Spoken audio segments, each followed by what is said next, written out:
এক ছিল টুনি পাখি, তার ছিল ৩ মেয়ে। লাল টুনি বড় মেয়ে, নীল টুনি মেজো মেয়ে এবং হলুদ টুনি ছোট মেয়ে। মেয়েদেরকে টুনি পাখি খুবই ভালোবাসতেন, একটু বেশি ভালোবাসতেন ছোট মেয়েকে।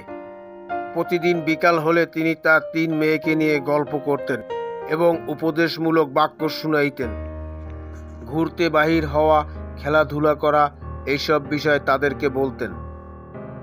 একদিন বিকেলবেলা মেয়েরা যার যার ঘরে ছিলেন, ছোট মেয়েকে ডেকে বলছেন টুনি, টুনি মা আমার, আজ তুমি বাইরে খেলতে যাবে তো? সাবধানে থেকো মা। হ্যাঁ মা, আমার সাথে লাল আর নীল টুনি থাকবে, তুমি চিন্তা করো না মা। তুমি তো ছোট, তাই তোমাকে নিয়ে আমার চিন্তা বেশি।